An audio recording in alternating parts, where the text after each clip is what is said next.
Mga minamahal ng Diyos at tapat na sumasampalataya kay Kristo Jesus. Sumainyo nawa ang kagandahang loob at kapayapaang mula sa Diyos na ating Ama at sa Panginoong Hesukristo. Ang mga taga-Efeso ay pinayuhan ni Pablo na sa halip ay dapat kayong mapuspos ng Espiritu. Sa inyong pag-uusap, gumamit kayo ng mga salmo, mga himno, at mga awiting espiritual. Buong puso kayong umawit at magpuri sa Panginoon. Lagi kayong magpasalamat sa Diyos na ating Ama dahil sa lahat ng bagay sa pangalan ng ating Panginoong Hesukristo. Opo, tayong mga mananampalataya ay dapat mapuspos ng banal na Espiritu. Dapat tayong umawit sa pamamagitan ng mga salmo, mga himno at mga awiting espiritual. Pinapaalala nito ang mga katangian ng Diyos at ang Kanyang kaloob sa atin na nagiging sanhi ng ating papuri at pasasalamat. Kaya't sama-sama nating purihin at pasalamatan ang ating Diyos Ama at Panginoong Hesukristo sa lahat ng Kanyang kabutihan.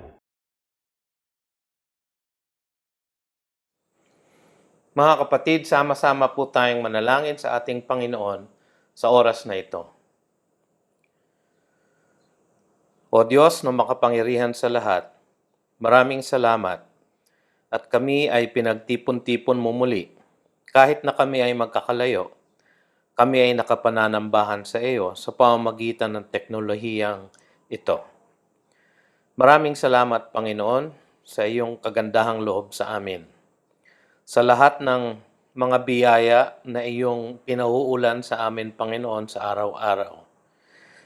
Maraming salamat, Panginoon, sa gabay at proteksyon na sa tuwi-tuwi na ay aming natatanggap magmula sa inyo.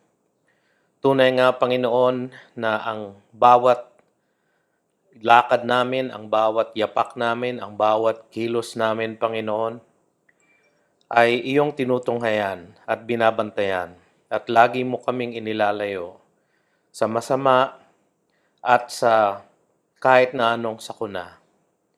Kami, Panginoon, ay napapagitna sa isang coronavirus pandemic, pero panatag ang aming loob sa iyo sapagkat ikaw ang makapangyarihan sa lahat at kami ay nasa iyong mga kamay.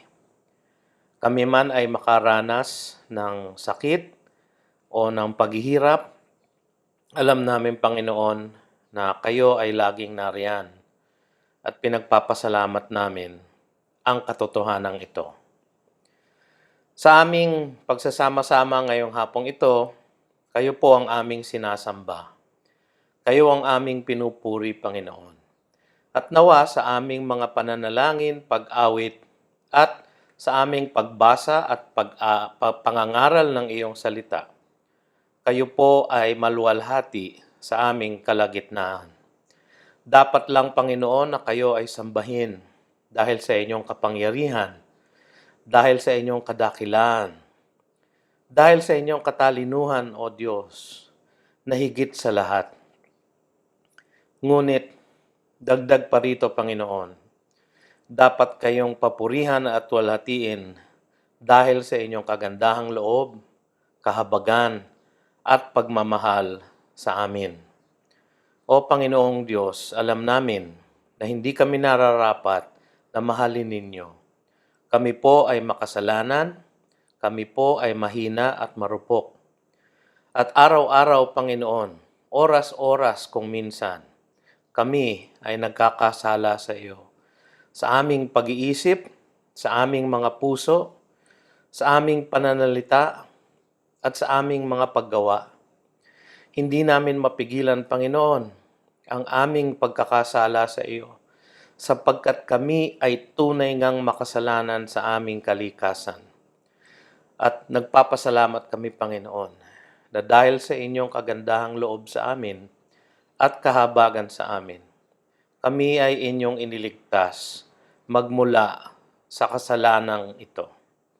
Sa aming makasalanang kaligtasan, Panginoon, tinakpan ng dugong umago sa krus, nagmula sa aming mananakop at tagapagligtas na si Jesus, ang siyang nagbayad at nagtakip, Panginoon, sa aming mga pagkakasala sa iyo. Salamat, O Diyos, sa dakilang kaligtasan na nasa amin dahil kay Jesus.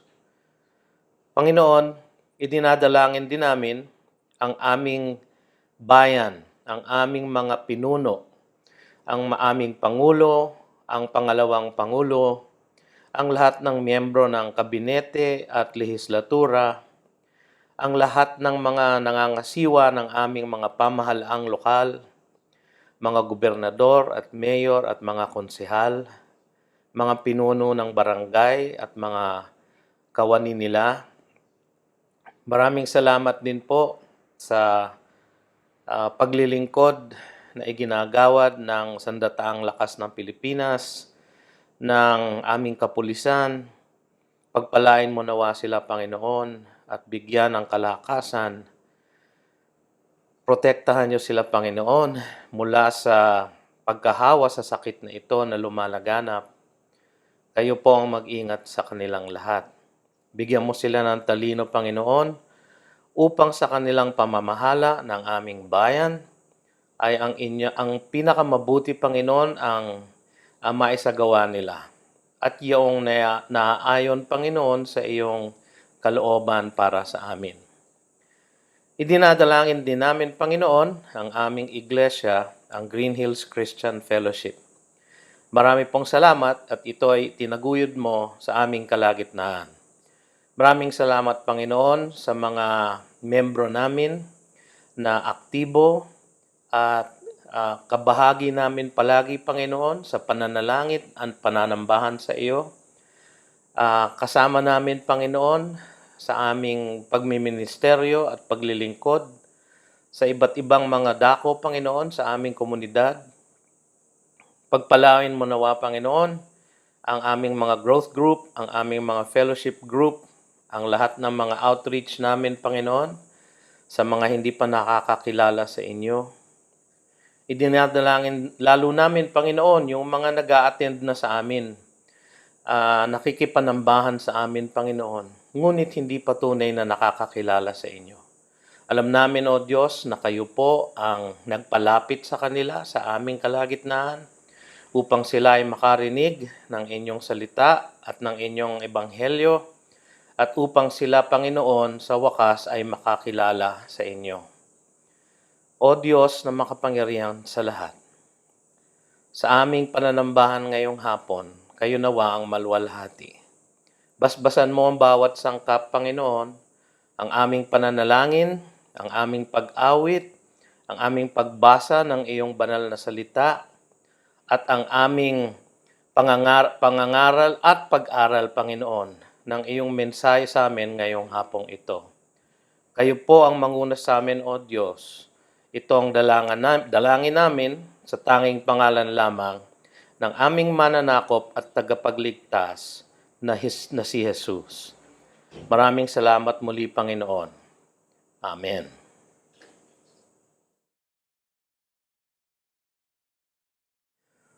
Sama-sama natin basahin, mga kapatid, ang salita ng Diyos para sa atin sa hapong ito. Matatagpuan ito sa mga awit, kabanatang 51, talatang 1 at 2, 10 at 17. So Psalm 51 verses 1 and 2, verse 10 at verse 17. Maawa ka sa akin, O Diyos, ayon sa iyong tapat na pag-ibig. Ayon sa iyong saganang kaawaan ay pawiin mo ang aking mga paglabag. Hugasan mo akong lubos sa aking kasamaan at linisin mo ako sa aking kasalanan. Lumalang ka sa akin ng isang malinis na puso, O Diyos, at muli mong baguhin ang matuwid na espiritu sa loob ko.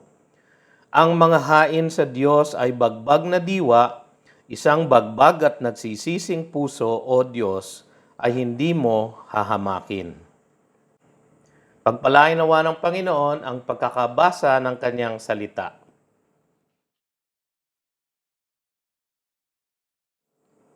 Magandang hapon muli mga magulang at mga kapatid, at tayo po ay dadako sa ating pag-aaral sa hapong ito. Nagpapatuloy po ang ating serye na mga mensahe mula sa mga awit na saliw ng ating buhay. No? Yan po ang bagong title po ng ating series, sa kagandaang loob po ng ating kapatid na si Junji Marcelo. Siya po ang nag-suggest nung salitang saliw. Mas maganda nga hong pakinggan. Mga mensahe mula sa mga awit na saliw ng ating buhay. Ang pamagat po ng ating pong mensahe ngayong hapon ay ang pagbabalik loob ng isang makasalanan. At pag-aaralan po natin ang Psalm 51 verses 1 hanggang 19. Mga awit, 51, mga talatang 1 hanggang 10, ang 1 hanggang 11.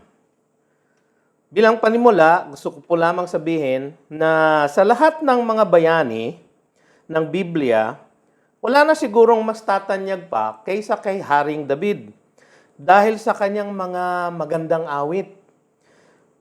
Dahil sa kanyang mga pinanalong digmaan bilang isang pinuno ng Israel. Ang kanyang pagiging hari ng Israel. At higit sa lahat, ang kanyang puso para sa Diyos. Ang sabi po ng mga gawa, Acts 13:22. Sabi doon, natagpuan ko si David, na anak ni Jesse, na isang lalaking kinalulugdan ng aking puso, nagagawa ng buong kalooban ko. Acts 13:22. Wala din siguro namang makakatalo sa kanyang napakadakilang pagkahulog sa kasalanan. Noong siya ay nangalon niya kay Bathsheba, at yun ang konteksto po ng salmong ito. Ang sabi po nung ating parang title nung psalm, no, ito daw po ay nilikha o sinulat ni David. Siya po ang may gawa nito. Nung siya ay kinausap ng propetang si Nathan patungkol sa kanyang kasalanan kay Bathsheba. Alam niyo po, ang kwento pong yon ay nasa 2 Samuel chapters 11 at 12.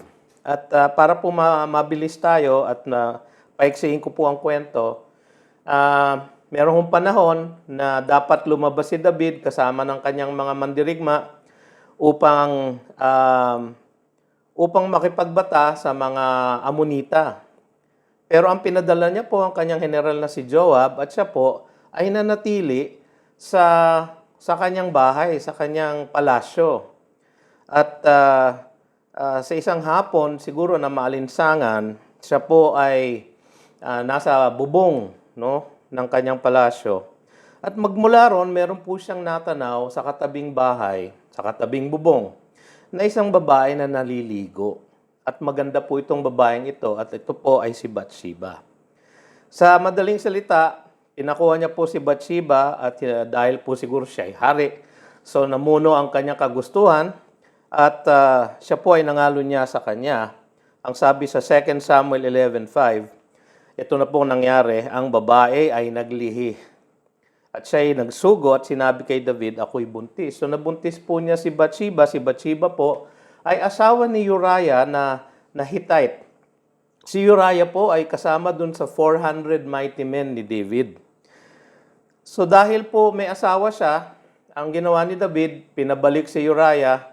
Ang gusto sana niyang mangyari, magsiping si Uriah sa kanyang asawa upang mapagtagpan yung kanyang pangangalo niya at yung kanyang pagbubuntis dun sa asawa ni Uriah.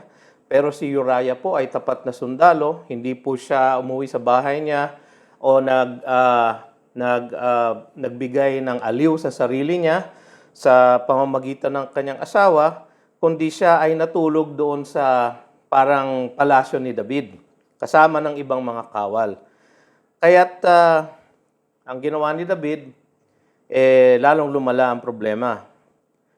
Pinapatay niya actually ang asawa na si Uriah, no? Ang sabi sa 2 Samuel 11, verse 14 at 15, kinaumagahan, sumulat si David kay Joab at ipinadala kay Urias. Sa liham ay kanyang isinulat, ilagay mo si Uriah sa unahan ng pinakamainit na labanan, pagkatapos kayo'y umurong mula sa kanya upang siya'y masaktan at mamatay. So mga kapatid, pinapatay niya yung asawa ni Bathsheba dahil sa kanyang pagnanasa sa kanya. So, pinagtakpan niya po itong kasalanan ito. Hindi niya po inamin sa Panginoon o kanino man. Hindi niya po ginawa ng paraan upang siya ay mabigyan ng disiplina.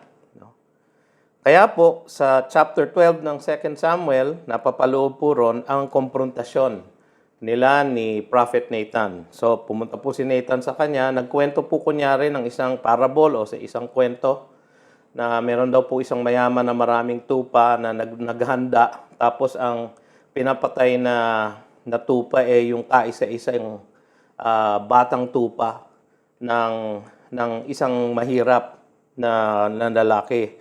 At dahil dito, gayon na lamang ang galit ni David doon sa ginawa nung mayamang yun. Tapos ang sabi ni Nathan sa kanya, alam mo David, ikaw yon. Ikaw yon. So ang sabi niya sa 2 Samuel chapter 12 verse 9, bakit mo hinamak ang salita ng Panginoon upang gumawa ng masama sa kanyang paningin?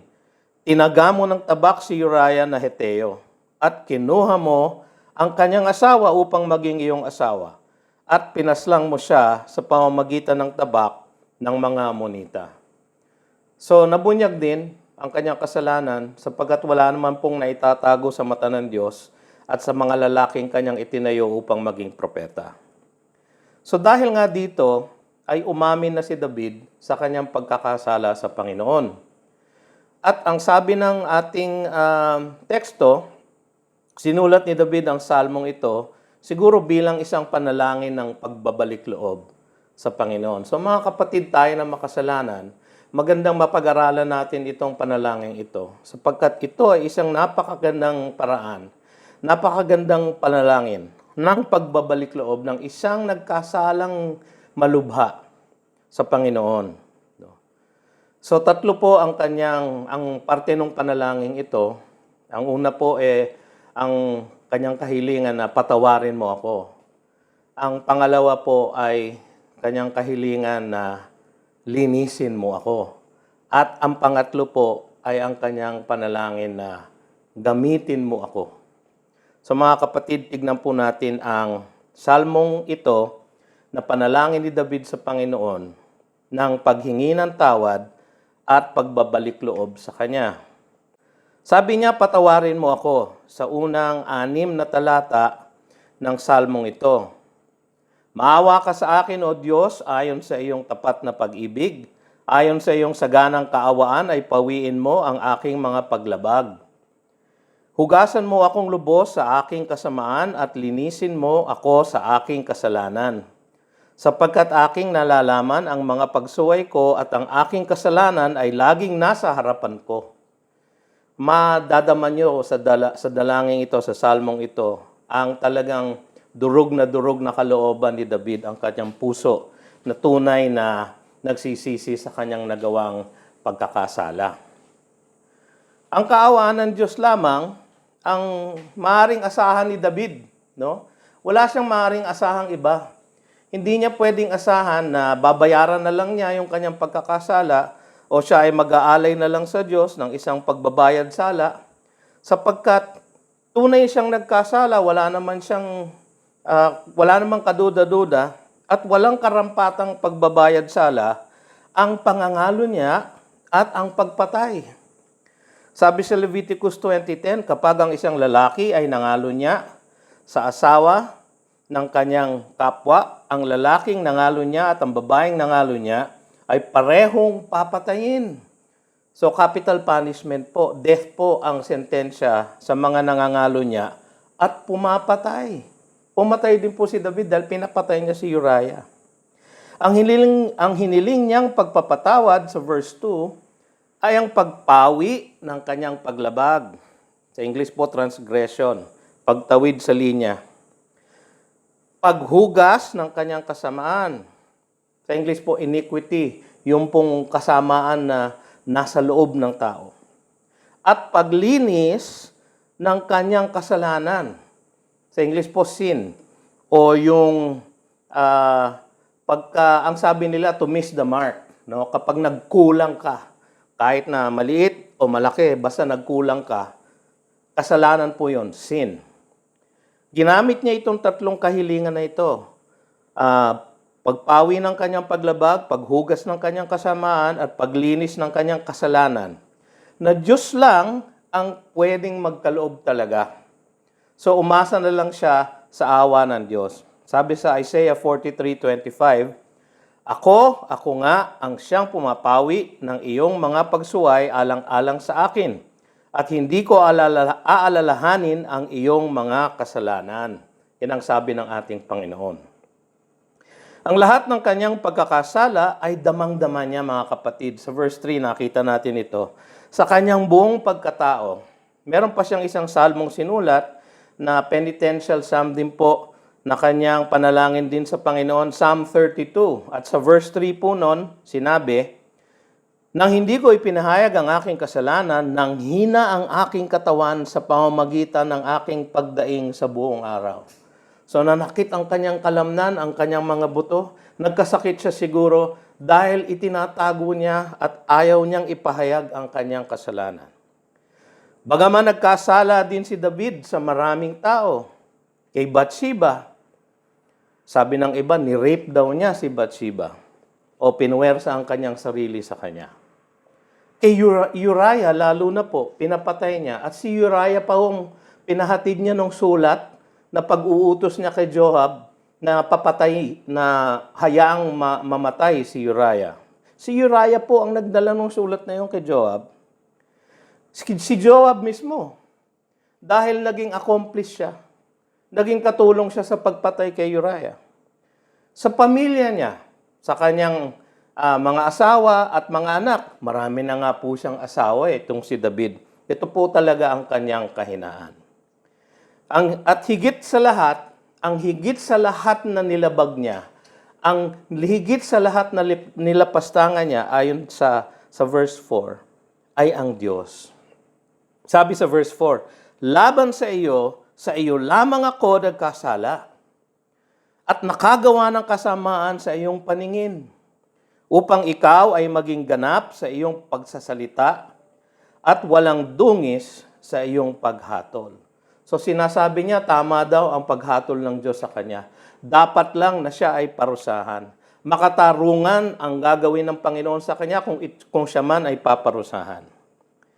Kaya nga sa 2 Samuel chapter 12, verse 13, nung siya'y umamin na kay Nathan, ang sabi ni David kay Nathan, Ako'y nagkasala laban sa Panginoon. Kasi ang sabi ni Nathan sa kanya, bakit mo hiniya ang salita ng Panginoon sa iyo? So datapwat ang kanyang pagkakasala ay higit sa lahat sa Diyos.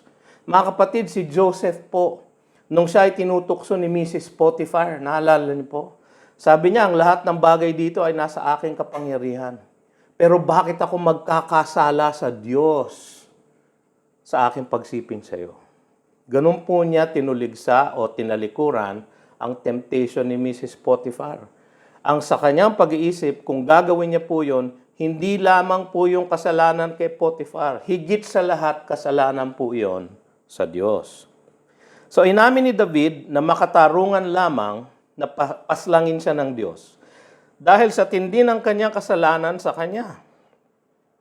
Kinilala ni David na siya ay makasalanan sa kanyang kalikasan. Siya po ay likas na makasalanan.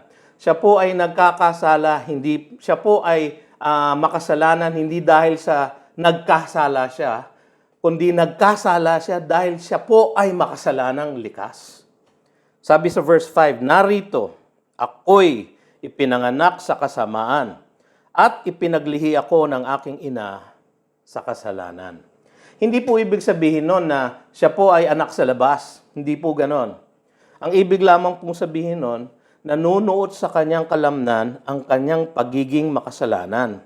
Sabi nga po sa Genesis 6:5, nakita ng Panginoon na napakasama na ng tao na sa lupa at ang bawat haka ng mga pag-iisip ng kanyang puso ay palagi na lamang masama.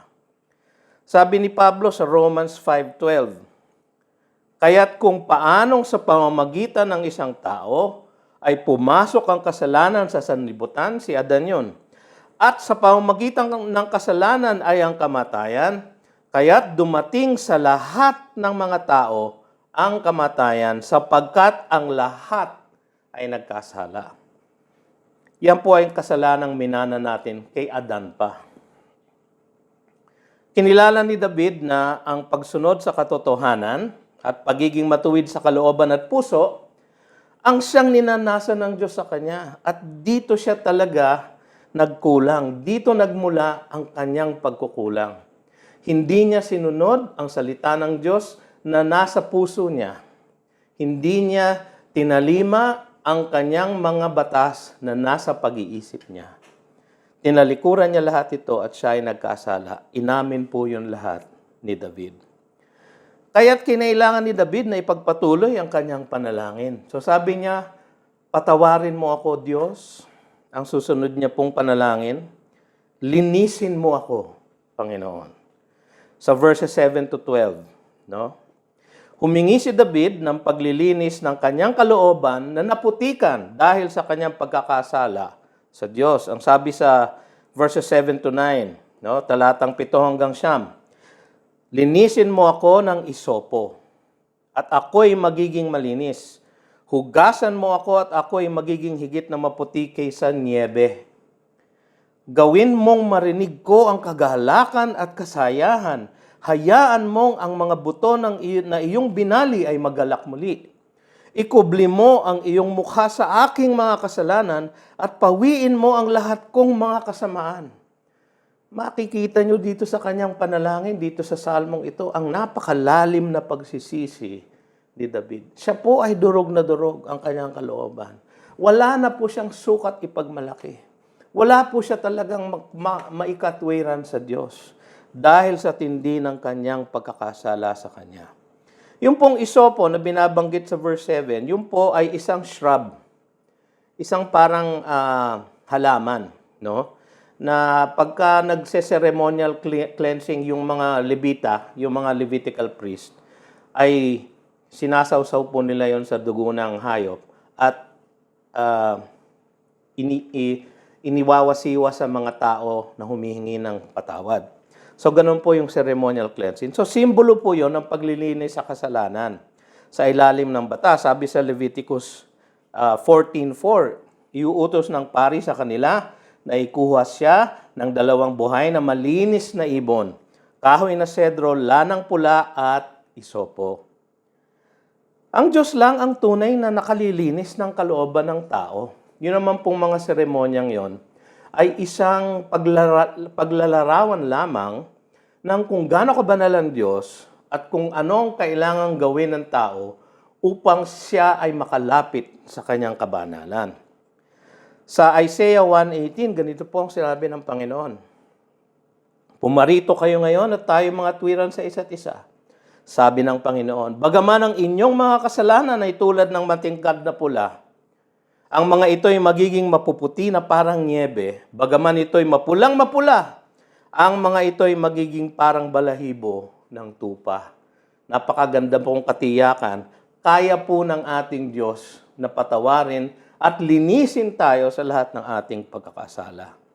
Alam ni David na ang kanyang makasalanang puso ang sanhi ng lahat ng kanyang pagkakasala.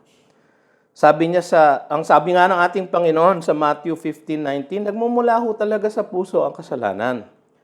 Sabi ng Panginoon sa Matthew 15:19, sapagkat nagmumula sa puso ang masasamang pag-iisip, pagpatay, pangangalo niya, pakikiapid, pagnanakaw, pagsaksi sa kasinungalingan, at paglapastangan. Kaya't ang hiniling niya sa Diyos, hindi lamang linisin mo itong puso ko ngayon, kahit na luma na, linisin mo lang. Pagpagin mo lang, Panginoon, para mawala ang putik. Hindi. Sabi niya sa verse 10, ang hiningi niya ay isang bagong puso at isang matuwid na kalooban. Lumalang ka sa akin ng isang malinis na puso, O Diyos, at muli mong baguhin ang matuwid na espiritu sa loob ko. So, hindi siya humingi na siya ay i-improve lamang o kaya ay retokehin lamang. Humingi siya ng tunay na pagbabago at tunay na pagbabalik loob. Sabi sa Ezekiel 36, ito po yung pangako ng Diyos sa bayang Israel. Bibigyan ko kayo ng bagong puso at lalagyan ko kayo ng bagong espiritu sa loob ninyo. Aking aalisin ang batong puso sa inyong laman at aking bibigyan kayo ng pusong laman. Aking ilalagay ang aking espiritu sa loob ninyo at palalakarin ko kayo ng ayon sa aking mga tuntunin at magiging maingat kayo sa pagsunod sa aking mga batas. Yan po ang pangako ng Diyos sa atin kung tayo ay lalapit sa Kanya at hihingi ng paglilinis. Hiniling din niya sa verse 11 na huwag bawiin ng Diyos ang Kanyang Espiritong Banal na pinagkaloob ng Diyos sa Kanya. Sabi sa verse 11, sa iyong harapan ay huwag mo akong paalisin. At ang iyong banal na Espiritu sa akin ay huwag mong bawiin. Alam niyo, nung siya po ay inanoint ni Samuel, naalala niyo yon sa 1 Samuel chapter 16, at binuhusan ng oil, no? Ng langis. Ito pong sinabi, kaya't kinuha ni Samuel ang sungay ng langis at binuhusan siya sa gitna ng kanyang mga kapatid at ang Espiritu ng Panginoon ay dumating na may kapangyarihan kay David mula sa araw na iyon. Ang sabi naman sa 2 Samuel 7:15, kaya po natatakot si David na baka iwanan siya ng Espiritu. Ang sabi doon, ngunit hindi ko aalisin sa kanya ang aking tapat na pag-ibig gaya ng pagkaalis nito kay Saul na aking inalis sa harap mo. So mga kapatid, yung pong espiritong yon ay nanahan na kay David at hindi nawala kahit na siya ay nagkasala. Sa atin ngayon, ang Espiritu ng Diyos ay pinangako niya na mananahan sa atin at hindi kailanman aalis sapagkat siya ang tanda, siya ang parang down payment ng Panginoon para sa ating inheritance sa langit. So, hindi mawawala ang Espiritu sa atin. Kaya lang kung minsan, kung tayo nagkakasala, ay nalulungkot ang Espiritu at hindi natin nagagamit ang kapangyarihan na nagmumula dito upang tayo mamuhay ng matuwid at magalak ang Panginoon. At huli sa lahat, sa verse 12, hiningi niya na magbalik ang kagalakan ng kanyang kaligtasan. Alam niyo, hindi nawala ang kaligtasan ni David. Nawala lamang po yung kagalakan niya. Hindi lamang po siya masaya.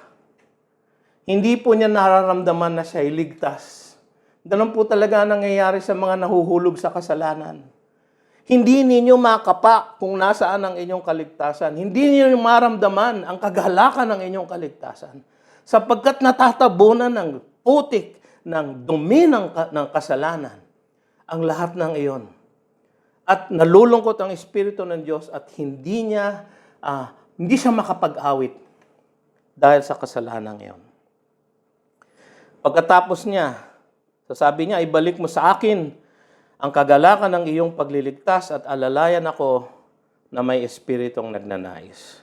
Pagkatapos niya ipanalangin na siya ay patawarin at linisin, ang huli niyang hiling sa Panginoon, sabi niya, patawarin mo ako, linisin mo ako, tapos gamitin mo ako. Sa verses 13 hanggang 19. Hiniling niya na maturuan niya ang kapwa niyang makasalanan. Sabi sa verse 13, kung magkagayoy ituturo ko sa mga sumusuway ang mga lakad mo at ang mga makasalanan ay manunumbalik sa iyo. Katulad niya, maaari siya ngayong maging halimbawa sa kanila.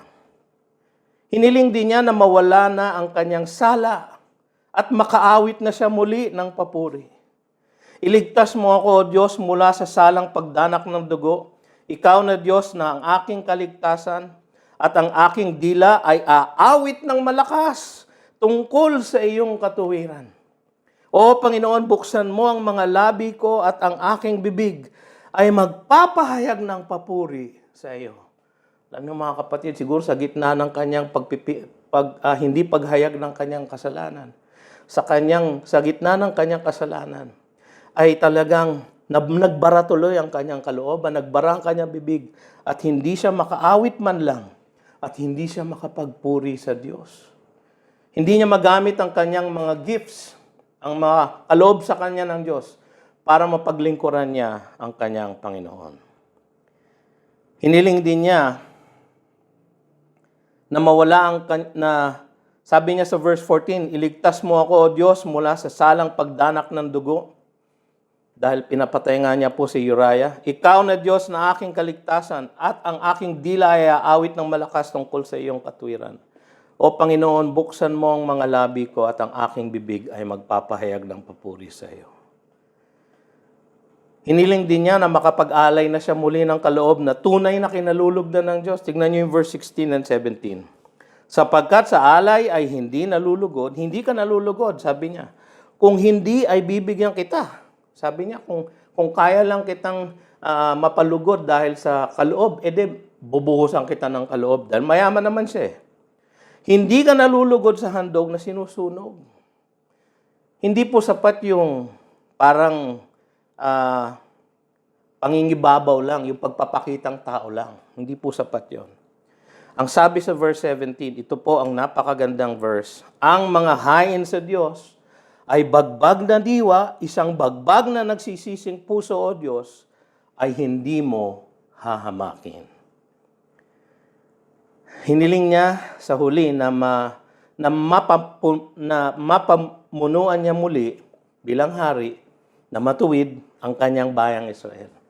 Siguro dahil sa gitna ng kanyang pagkakasala, nawala na tuloy ang kanyang kredibilidad na maging pinuno ng Israel.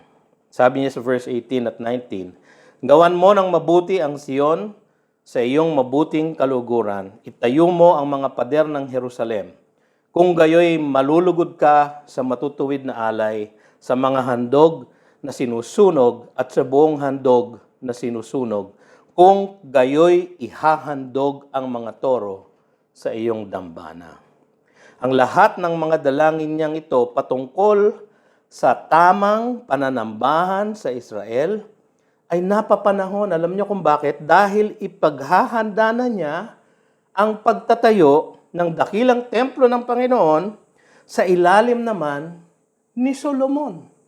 Yung susunod pong hari na kanyang anak. Anak niya kanino? Kay Bathsheba.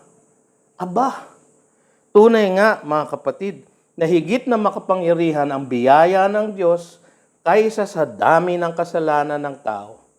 Ngunit kung saan marami ang kasalanan, sabi ni Pablo, ay lalong dumarami ang biyaya. Romans 5:20. Ngunit kung saan marami ang kasalanan, ay lalong dumarami ang biyaya ng Diyos. Sa ating pong pagtatapos sa ating mensahe ngayong hapong ito, mga kapatid, ito po ang aking paghamon sa inyong lahat. At sa ating lahat, no? Alam niyo, tinugon ng Panginoon ang dalangin ito ni David at siya ay pinanumbalik niya sa dati niyang kalagayan, sa kanyang paningin. Bakit kanyo? Ano ba ang sikreto? Ano ba ang ginawa ni David? Balikan po natin. Inamin niya ang kanyang pagkakasala sa paningin ng Diyos at sa mata ng tao. Inamin niya. Hindi na niya tinago. Inamin niya po lahat. Inamin niya po ng buo. Wala na po siyang pinagtagpan. Naging tapat na siya sa lahat ng kanyang pagkakasalang ginawa sa harap ng Diyos at sa harap ng kanyang mga tao. Hindi siya nakatwiran o ipinagtanggol man ang kanyang sarili. Kahit kailan, dun sa panalangin, wala siya pong inalok na Panginoon kasi dahil ganito po ako eh. Yung kanyang pagsabi na siya ay makasalanang likas ay hindi po pangangatwiran. Hindi niya po pinagtatanggol ang kanyang kasalanan. Ang sinasabi niya lang, Panginoon, linisin mo ako kasi nagmula itong kasalanan ito sa aking pagiging likas na makasalanan. Tapos ipinaubaya niya ang kanyang sarili sa awa at kahabagan ng Diyos na siya namang makatarungan sa paglapat ng kaparusahan sa kanya. Sabi niya sa verse 4, upang ikaw ay maging ganap, maging makatarungan ng iyong paghatol. Hindi niya po tinulig sa iyo, hindi niya po dinibate yon. Hindi siya po nangatwiran, hindi siya nagtanggol ng kanyang sarili. Ipinaubaya na lang niya ang kanyang sarili sa kaawaan ng Diyos at sa kanyang kahabagan. Kinilala niya ang kanyang kahinaan ay nagmumula sa kanyang makasalanang puso at kalikasan. Kailangan po natin aminin yon, mga kapatid, katulad ni David. Kinilala niya na sa mulat sa Paul, siya po ay talagang may kahinaan. Meron siyang likas na makasalanang puso. No? Yung kanyang nature ay sinful. Yung kanya pong yung kanyang naturalesa, sabi nga ng matatanda, ay makasalanan. Meron po talaga siyang kahinaan sa babae. Marami na po siyang asawa at concubine. Marami na po siyang asawa at kabit. No? Ang dami po niyang anak. Talaga pong yun ang kahinaan po ni David. At binigyan niya ng pagkakataon yung kahinaang yon na umiral sa kanyang puso nung hapong yon na tinanaw niya magmula sa kanyang bubong, yun namang naliligong si Bathsheba.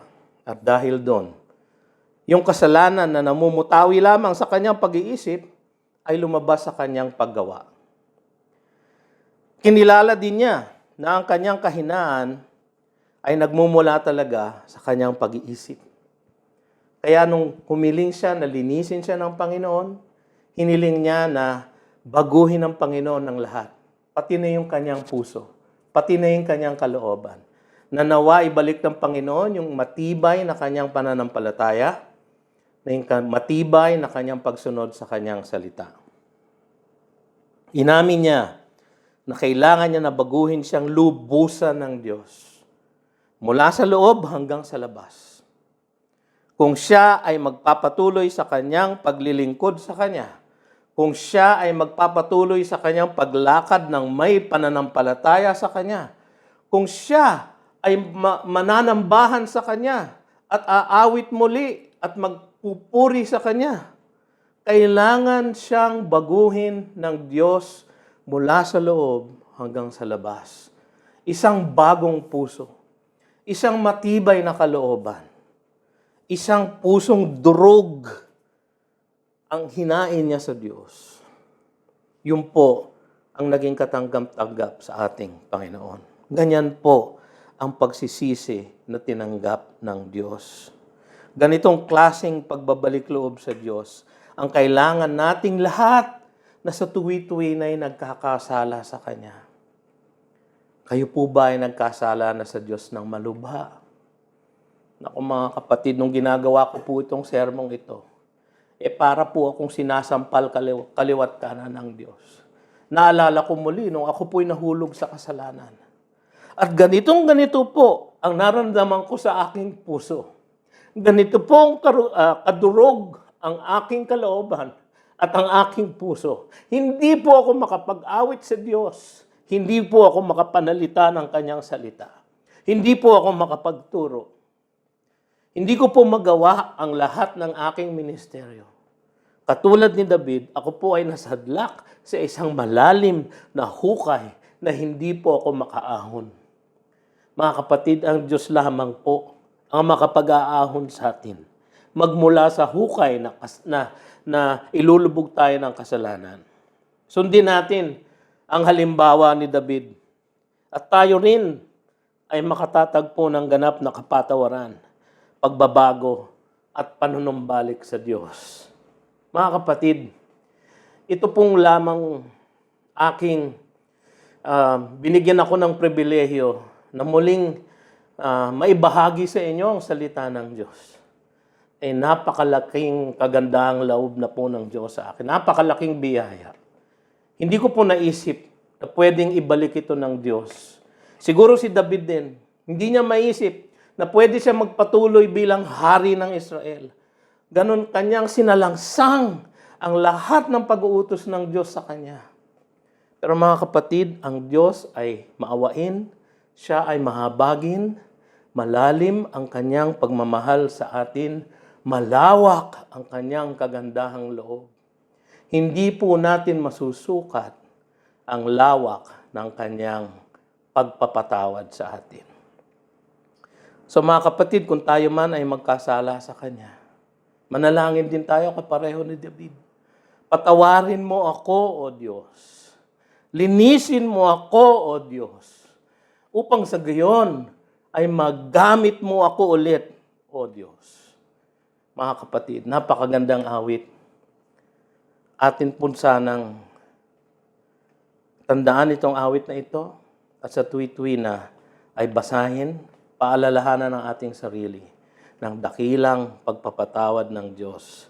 Siya lamang po ang makapaglilinis ng ating kasalanan. Siya lamang po ang makapagpapabalik loob sa atin. Ang ating pong kaligtasan ay nasa Kanyang kamay, kaya't ito'y tiyak.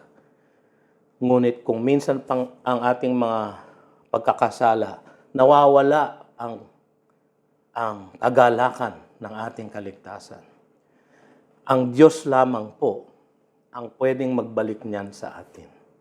Kaya't sa Kanya tayo humingi ng tawad, sa Kanya tayo umasa sa paglilinis, at sa Kanya tayo maglingkod at magpatuloy na magpagamit sa Kanya para sa Kanyang kalwalhatian at para sa Kanyang kapurihan. Mga kapatid, si David po ay naisagawa niya lahat ang kanyang mga balakin para sa Israel at siya ay muling nakapaghandog sa Diyos, muling nakaawit sa Diyos, muling nakapagpuri sa Diyos. At ang kanyang anak, na anak niya doon sa babaeng kanyang kung kanino siyang dangalo niya, tinakpan ng Panginoon ang kanyang kagandahang loob at ng kanyang pag-ibig. Ang kaugnayan na yon. At si Solomon ang ginamit ng Diyos upang itayo ang dakilang templo, kung saan ang papuri sa Diyos at ang lawalhati sa Diyos ay umiral muli. Mga kapatid, doon sa lalim ng pagkakasadlak ni David sa kasalanan, hindi na niya naisip na siya ay makakabangon muli. Kayo po ba ay merong ganyang karanasan? Kung meron po, huwag po kayo mawawalan ng pag-asa sapagkat ang ating Diyos ay dakila at malawak ang Kanyang pag-ibig. Sabihin niyo sa Kanya, patawarin mo ako. Sabihin niyo sa Kanya, linisin niyo po ako. At italaga niyo sa Kanya, gamitin niyo po ako. Yan po ang mensahe ng Panginoon sa atin ngayong hapong ito. Tayo po ay manalangin. Panginoon, marami pong salamat sa mensaheng ito. Nawa ay masunod namin ang halimbawang iniwan sa amin ni Haring David, na iyong propeta din, at tagagawa ng mga awit. Nawa, Panginoon, itong awit na ito ay maging tunay na saliw sa aming mga buhay. At sa aming pagkakasala sa iyo, Panginoon, at sa aming panunumbalik sa iyo, nawa ay sundin namin ang halimbawa ni David sa panalangin at sa awit na ito. Ito ang aming samot dalangin sa pangalan ni Jesus. Amen.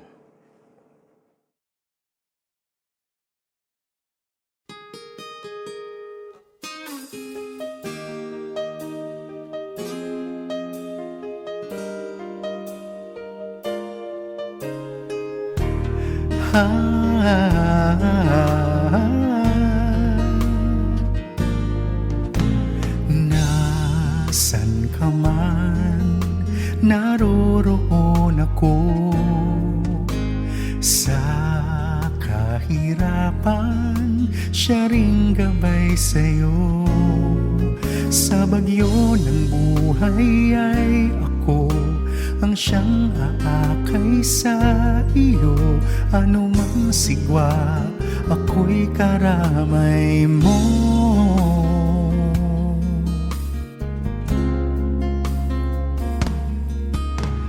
Kahit saan panahon ng buhay mo, di magbabagong pag-ibig ko sa'yo. At sa bawat oras at araw, tangan ko sa palad ay ikaw. Di ka na sa akin ay maaagaw.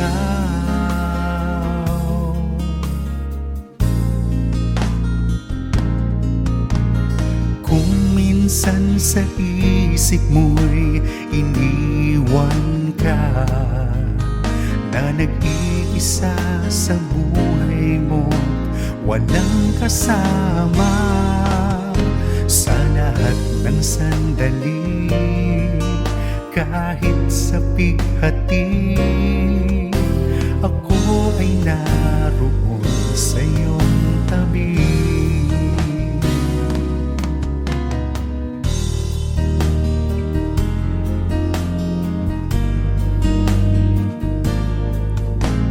Kahit saan panahon ng buhay mo, di magbabagong pag-ibig ko sa'yo. At sa bawat oras at araw, tangan ko sa palad ay ikaw. Di ka na sa akin ay maaagaw.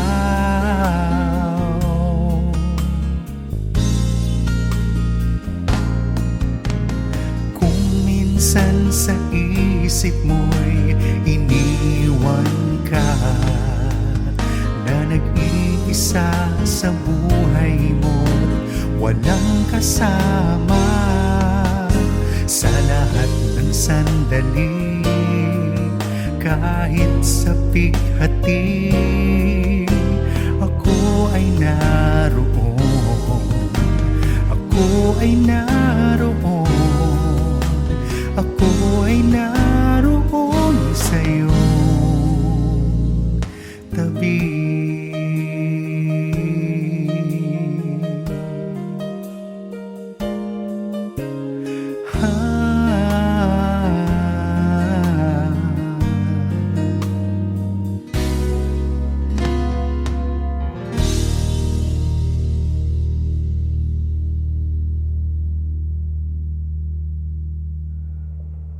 At ngayon naman mga kapatid, kayo ay humayo. Nataglay ninyo ang pag-ibig at kagandahang loob ng Diyos. Ang lakas at katapatan ng Panginoong Hesukristo. At ang tanglaw, ang gabay, ang pakikipisan ng Diwang Banal magmula ngayon at magpasawalang hanggan. Amen at Amen. Magandang hapon po sa inyong lahat.